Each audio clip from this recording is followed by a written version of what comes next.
WhatsApp everyone, कैसे हैं आप सभी। मेरा नाम है विशाल गुप्ता और आपका बहुत बहुत स्वागत है आपके अपने चैनल इकॉन ट्यूबर में। और आज की इस वीडियो में हम इंडिफरेंस कर्व अप्रोच और बजट लाइन को पढ़ेंगे। पिछली वीडियो में मैंने आपको डबल कमोडिटी केस तक पढ़ाया था, जो कि हमारा कार्डिनल यूटिलिटी एनालिसिस के अंदर कवर होता है। और आज की इस वीडियो में हम इंडिफरेंस कर्व और बजट लाइन को पढ़ेंगे। तो चलिए शुरू करते हैं। तो दोस्तों, इंडिफरेंस कर्व अप्रोच, जैसे कि मैंने आपको पहले ही बताया था, हमारे पास दो एनालिसिस होते हैं यूटिलिटी को एनालाइज करने के लिए। पहला आपका कार्डिनल यूटिलिटी अप्रोच, जिसको हम मार्शल और मार्जिनल यूटिलिटी अप्रोच भी करते हैं, जो हमने पिछली वीडियो में करा, सिंगल कमोडिटी केस और डबल कमोडिटी केस। और दूसरा आपका एनालिसिस होता है आपका ऑर्डिनल यूटिलिटी अप्रोच, जिसको हम हिक्सन थ्योरी और इंडिफरेंस कर्व अप्रोच भी कहते हैं। तो इंडिफरेंस कर्व अप्रोच को जानने से पहले हमें कुछ यहाँ पे बेसिक टर्म्स और कॉन्सेप्ट को समझना पड़ेगा। तो हमारा जो पहला कॉन्सेप्ट है वो है बजट लाइन का। तो बेसिकली बजट होता क्या है? बजट लाइन से पहले आप ये समझें कि बजट होता क्या है। हर कोई बजट बनाता है। एक गवर्नमेंट बजट भी आप पढ़ेंगे आगे चल के, जब आप 12th में आएंगे तो माइक्रो इकोनॉमिक्स में गवर्नमेंट बजट आता है, तो वो भी आप पढ़ेंगे। तो बजट बेसिकली कहते हैं किसे हैं? हर आदमी अपने जीवन में हर महीने का बजट बना के चलता है। फॉर एग्जांपल, आपके घर में या तो आपके पापा बजट बनाते होंगे हर महीने का, या फिर आपकी मम्मी। बेसिकली घर में हमारे अगर इंडियन कल्चर की बात करें तो हमारी मम्मियाँ, जो हमारी माएँ होती हैं, वो बजट बनाते हैं कि कितना पैसा मेरे को मतलब कि घर के सामान के लिए चाहिए और ऐसी चीज़ें, तो बजट बनाते हैं। फॉर एग्जांपल, आप अगर अपना बजट बनाएंगे तो आप भी अपना बजट बनाते होंगे कि जैसे कि मेरे को पॉकेट मनी मिली घर से 200 रुपये, है ना। 200 रुपये तो आजकल बहुत कम है महीने की।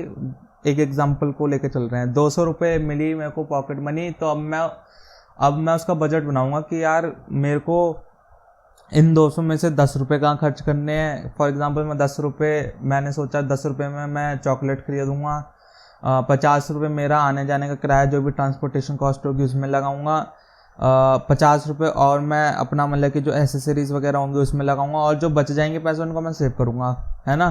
तो ये तो एग्जांपल था। तो हर परिवार बजट बनाता है। तो बजट हम इनकम कमाते हैं महीने की, उसमें हम बजट एलोकेट करते हैं पैसे को, कि हम कहाँ कौन सी चीज़ में पैसा लगाएंगे।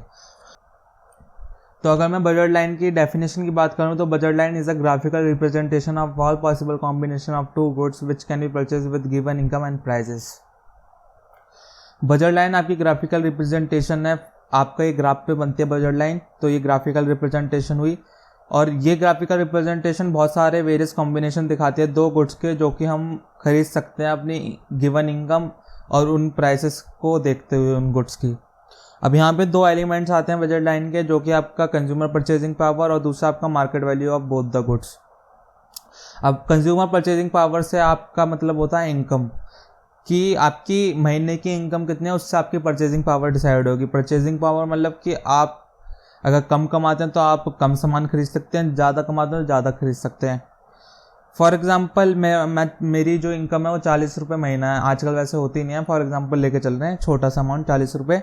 तो अब जो मेरी इनकम है उसमें अब मैं देखूंगा कि मेरे पास जो गुड्स हैं अवेलेबल मार्केट के अंदर, जो आपका ये दूसरा पॉइंट आ गया, उनका प्राइसेस क्या है। फॉर एग्जांपल, एप्पल ले लेता हूँ मैं 10 रुपये पर ईच, और बनाना वो भी आपका 10 रुपये पर ईच। तो अब मैं अपने 40 रुपये किस वे में लगाऊंगा कि मैं दोनों गुड्स को खरीद पाऊँ और उनके कौन कौन से कॉम्बिनेशन बन सकते हैं। तो हम इसको आगे ब्रीफली डिस्कस करेंगे। तो बेसिकली आपकी जो इनकम होती है उससे आप डिसाइड करते हैं कि मेरे को कौन कौन सी गुड्स खरीदनी है, और उनके प्राइजेस को भी लेके चलते हैं। अगर उनके प्राइजेस ही आपके उससे हाई हो इनकम से, जैसे कि 40 रुपये आपकी इनकम में और प्राइजेस ही आपके गुड के मतलब कि 50 रुपये से स्टार्ट हो रहे हैं, तो आप थोड़ा ना खरीद पाओगे उसे। तो दोनों चीज़ें मैटर करती है, आपका प्राइजेस ऑफ द गुड्स और आपका इनकम, क्या महीने की कितनी इनकम कमाते हैं। अब यहाँ पे बजट लाइन की इक्वेशन है, जो कि आपकी है px into Q X plus P Y into Q Y equals to M. अब यहाँ पे px, qx, py और qy क्या है? px है आपका cost of the good x, qx है quantity of the good x, py ऐसे ही कॉस्ट ऑफ गुड y, और qy is quantity of good y, और m है कंज्यूमर की इनकम। तो आपकी जो बजट लाइन की जो इक्वेशन होती है वो बेसिकली ये होती है px into Q X plus P Y into Q Y equals to M. ये आपका एक नंबर में पूछी जा सकते हैं एग्जाम के अंदर कि what is the equation of budget line, तो आपको ये इक्वेशन लिख के आनी है। तो आई होप कि आपको यहाँ तक समझ में आया होगा। तो आगे बढ़ते हैं हम। अब ये बजट लाइन के कॉन्सेप्ट को हम एक एग्जांपल के जरिए समझने की कोशिश करते हैं। फॉर एग्जांपल यहाँ पे एक राधा नाम की लड़की है जिसके पास 50 रुपये हैं बिस्किट खरीदने के लिए, और यहाँ पे उसके पास दो ऑप्शन है, या तो वो क्रीम बिस्किट खरीदे या फिर एक प्लेन बिस्किट। क्रीम बिस्किट है वो है 10 रुपये पर पैकेट, और आपका प्लेन बिस्किट है वो है 5 रुपये पर पैकेट, है ना। अब राधा को ये समझना है कि जो उसके पास 50 रुपये हैं वो उनको कैसे एलोकेट करेगी कि वो वेरियस कॉम्बिनेशन में इसको खरीद पाए। कि अगर वो 10 अगर पैकेट इसके खरीद पा रही है तो वो कितने क्रीम वाले बिस्किट के खरीद पाएगी। अगर वो 5 पैकेट क्रीम वाले के खरीद पा रही है तो वो प्लेन बिस्किट के कितने खरीद पाएगी। तो अब इसको हम एक शेड्यूल के ज़रिए समझने की कोशिश करते हैं इस पूरे एग्जाम्पल को। अब यहाँ पे राधा के पास 50 रुपये थे। अब जो हमारा क्रीम बिस्किट है वो है 10 रुपये पर पैकेट, और आपका प्लेन बिस्किट है 5 रुपये पर पैकेट। तो अब यहाँ पे हमें कॉम्बिनेशंस बनाने पड़ेंगे in order to decide the allocation, budget allocation. तो अगर वो प्लेन बिस्किट पे जाती है तो यहाँ पे वो 10 पैकेट खरीद सकते हैं प्लेन बिस्किट के। अगर वो 10 के 10 पैकेट खरीद लेगी यानी कि 5 रुपये के हिसाब से, तो 10 × 5 हुआ 50, है ना। 10 × 5 हुआ 50। तो आपका जो ये है, तो आपके जो क्रीम वाले बिस्किट है वो एक भी पैकेट नहीं खरीद पाएगी अगर वो 10 के 10 प्लेन बिस्किट खरीद ले, क्योंकि 5 रुपये पर पैकेट उसकी कॉस्ट है। अब उसने कहा कि नहीं यार, मेरे को प्लेन बिस्किट की जगह में वो क्रीम बिस्किट भी खाने हैं। तो उसने कहा कि चलो मैं 2 बिस्किट घटा देती हूँ यहाँ से, 2 पैकेट घटा देती हूँ यहाँ से। तो वो 8 पे आ गई। तो 2 पैकेट घट रहा है तो 5-5 रुपये के 2 पैकेट घटा दिए तो 10 रुपये का आपका एक क्रीम बिस्किट आ जाएगा। तो यहाँ पे 1 बढ़ा। ऐसे ही वो 8 से 6 पे गई तो यहाँ पे 2 बढ़ गए। फिर 6 से 4 पे गई तो यहाँ पे 3 पैकेट खरीद सकते हो क्रीम बिस्किट के। फिर वो 4 से 2 पे गई इस प्लेन बिस्किट के, तो यहाँ पे अब वो 4 पैकेट क्रीम बिस्किट के खरीद सकती है। फिर आपका 2 से 0 आ गई तो यहाँ पे वो अगर टोटल अगर वो मैक्सिमम कितने बिस्किट खरीद सकते हैं क्रीम वाले, तो वो 5 पैकेट खरीद सकती है cream biscuit max to max, क्योंकि यहाँ पे 10 रुपये पर पैकेट कॉस्ट है, उसके पास इनकम 50 रुपये, तो 5 × 10 50। और जब हम यहाँ पे आपको बजट एलोकेशन दिखाना पड़ेगा, तो मैंने आपको जो इक्वेशन बताई थी पीछे कि px × qx + py × qy = m, तो आपको यहाँ पे इस इक्वेशन में नंबर डालने हैं। तो गुड एक्स का प्राइस क्या था, यहाँ पे 10 रुपये था क्रीम बिस्किट का, तो 10 × इसकी क्वांटिटी हमने ली नहीं 0 + 5 गुड वाई पी वाई, यानी कि पी वाई कितना है हमारा 5 रुपये इंटू और हमने उसकी क्वांटिटी कितनी लिया है इंटू 10 पैकेट लिए ना, तो = 50। तो आपको ये ध्यान में रखना है कि जब भी हम इसको इक्वेशन में पुट करेंगे तो जब जो इसका टोटल जो सम आएगा वो इसकी इनकम के बराबर होना चाहिए कंज्यूमर के, तभी आपकी इक्वेशन सही बैठेगी। और आपका जब भी क्वेश्चन आए बजट लाइन का, क्योंकि ये बहुत इंपॉर्टेंट भी है इस चैप्टर में और आ जाता है ये 3-4 नंबर में, तो आपको ये ध्यान में रखना जब भी आप बजट लाइन को पूरे तरीके से एक्सप्लेन कर दें। और ये एग्जाम्पल जरूर दें। आप एग्जाम्पल की जगह कुछ भी आप अपनी तरफ से भी एग्जाम्पल बना सकते हैं। फॉर एग्जाम्पल आप अपने एग्जाम्पल दे दो, या राधा की जगह शिवम हो जाएगा यहाँ, या कोई भी आप नाम दे सकते हैं। और ज़रूरी नहीं कि आप 50 लिखें, यहाँ पे आप 100 भी लेके चल सकते हैं उसका बजट, तो आप अपने हिसाब से बना सकते हैं। तो अगर हम इसके ग्राफ की बात करें बजट लाइन की, तो ये स्ट्रेट लाइन कर्व होता है बजट लाइन का, जो कि डाउनवर्ड स्लोपिंग होता है। अब इसके 2 रीज़न है कि ये क्यों डाउनवर्ड स्लोपिंग होता है और स्ट्रेट लाइन क्यों होता है, तो वो हम आगे डिस्कस करेंगे आगे वाली स्लाइड में। तो आपको ये समझ के चलना है। तो जो यहाँ पे ABCDEF जो कॉम्बिनेशन दे रखे हैं, ये आपके कॉम्बिनेशंस हैं इन दोनों गुड्स के, जो हमने बजट लाइन में शो कर रखे हैं, और ये परफेक्ट कॉम्बिनेशन है, तभी ये इस लाइन पे शो हो पा रहे हैं ABCDEF। तो इस तरीके से आपका ये ग्राफ बनेगा बजट लाइन का। तो ग्राफ में आपको बजट लाइन को downward sloping straight line curve में दिखाना। तो आपका जब भी क्वेश्चन आए बजट लाइन का, तो आपको थ्योरी लिख देनी है जो मैंने आपको पिछली स्लाइड में बताया, और आपको शेड्यूल और एक ग्राफ बना के दिखाना है। तो अब हम अपनी नेक्स्ट स्लाइड की तरफ चलते हैं, जहाँ पे इसकी प्रॉपर्टीज़ के बारे में हम समझेंगे। तो यहाँ पे कुछ प्रॉपर्टीज़ हैं बजट लाइन की। तो पहली प्रॉपर्टी आपकी नेगेटिव स्लोप की, बजट लाइन आपकी डाउनवर्ड स्लोपिंग कर्व होता है। तो ये डाउनवर्ड स्लोपिंग कर्व इसलिए होता है क्योंकि जब भी हमें एक गुड की यूनिट को बढ़ाना होगा, तो हमें कुछ यूनिट्स को सेक्रीफाइस करना होगा दूसरी गुड की। For example, in order to gain 1 unit of good X, we have to sacrifice some units of good Y. अब यहाँ पे जो दूसरी प्रॉपर्टी वो straight line curve. Straight line curve इसलिए होता है क्योंकि जो आपका रेशो होता है दोनों गुड के प्राइसेस का वो कांस्टेंट रहता है ऑल ओवर द पीरियड में। तो आपका जो बजट लाइन का स्लोप होता है वो आपका होता है px अपॉन py।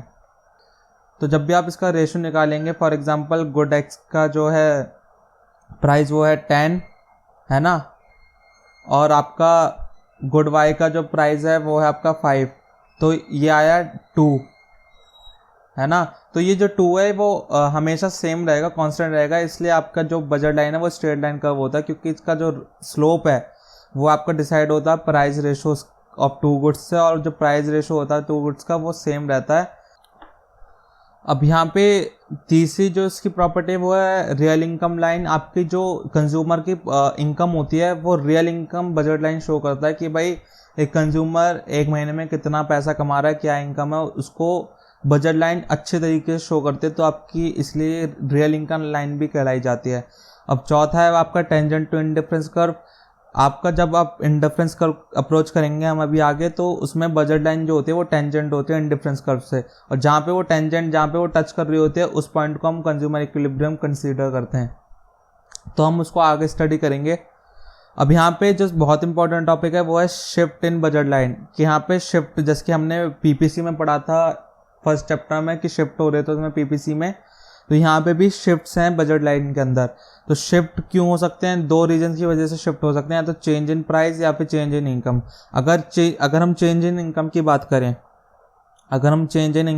करें, तो इनकम में दो तरीके का चेंज आ सकता है, या तो कंज्यूमर की इनकम घट सकती है या फिर बढ़ सकती है। फॉर एग्जांपल अभी मेरी जो प्रेजेंट इनकम है वो 40 रुपये है, तो अगर मेरी इनकम बढ़ जाए 50 रुपये हो जाए, तो मैं अब 50 रुपये में अब दोनों गुड्स की ज़्यादा क्वांटिटी खरीद सकता हूँ, है ना।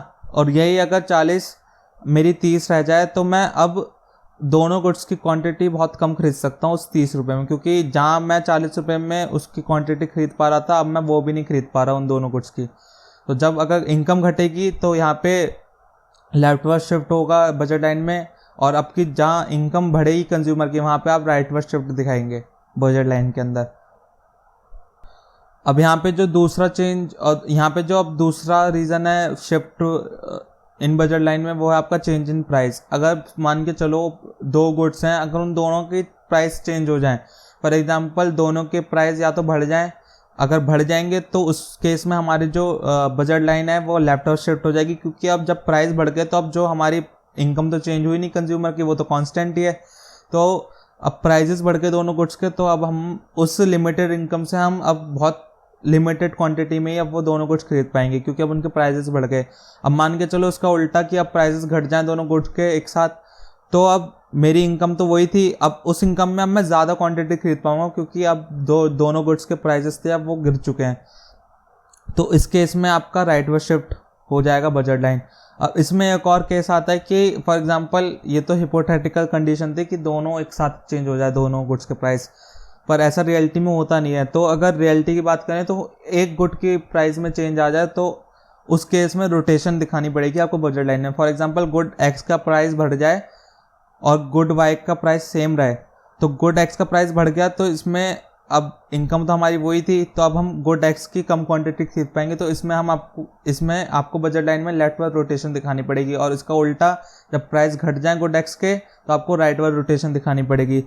तो ये भी एक केस है कि जब आपका एक ही गुड के रिस्पेक्ट में चेंज आ रहा है प्राइस में, तो उसमें रोटेशन होगी, और अगर दोनों गुड के प्राइसेस ऊपर नीचे हो रहे हैं तो उसमें शिफ्ट दिखाने पड़ेंगे। पर अगर हम इनकम की बात करें तो इनकम में एक ही तरीके का चेंज आता है, वो है आपका शिफ्ट। तो आई होप कि आपको आज का लेक्चर समझ में आया होगा और आपको ये वीडियो अच्छी लगी होगी। अगर आपको वीडियो अच्छी लगी है तो इस वीडियो को लाइक करें और अपने दोस्तों में शेयर करें। अगर आप मेरे चैनल पर नए हैं तो आप इस चैनल को सब्सक्राइब कर लीजिए, क्योंकि मैं ऐसे ही कंटेंट इकोनॉमिक्स और बिजनेस स्टडीज़ का चैनल पर डालूंगा।